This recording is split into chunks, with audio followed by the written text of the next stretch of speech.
Havaj. Aloha. Aloha. 1, 2, 3, 4.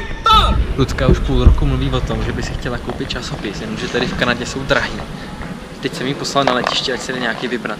Tak uvidíme, třeba něco přinese. Kde máš časopis? Drahej. Drahej.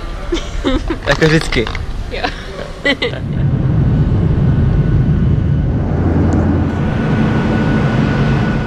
Dobré ráno. Před hodinou jsme se probudili na Havaji. Celou noc pršelo, ale teď je krásně. Dojeli jsme si pro náš první kokos, první banány a jdeme se podívat na vyhlídku. Konečně uvidíme, jestli to je opravdu ostrov. Už se nebojíš rolku? Neviděl jsi žádný ploutve, viď?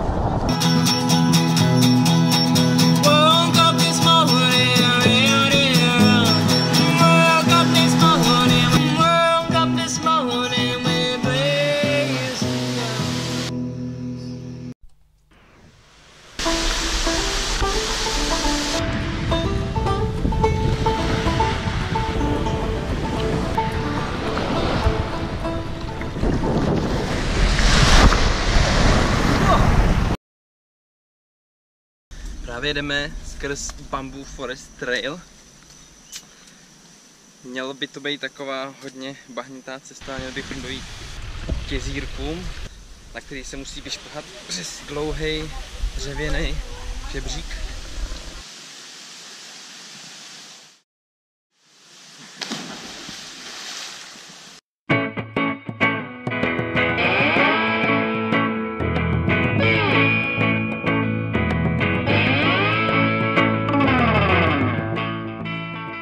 Pro sever ostrov Maui a nejspíše pro celou Havaj je naprosto typický, že odpoledne tady hodně fouká a jsou velký vlny.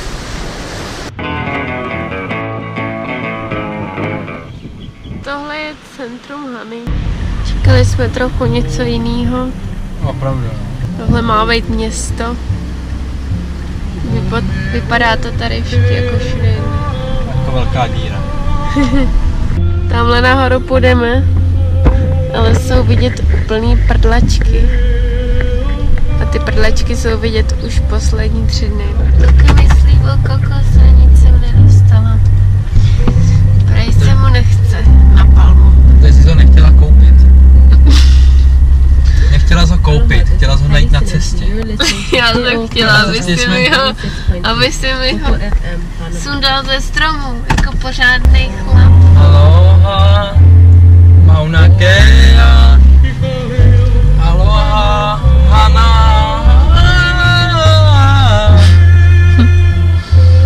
Hana.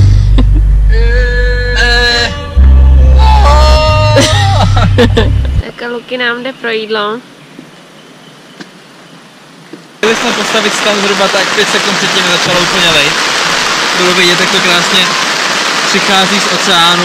Já jsem akorát tak ještě vyběhnul pro kindy do auta a už začal totálně lejt. I na Havaji makáme na beach body. Jako doma. Jako doma. Ale prostě ve stanu.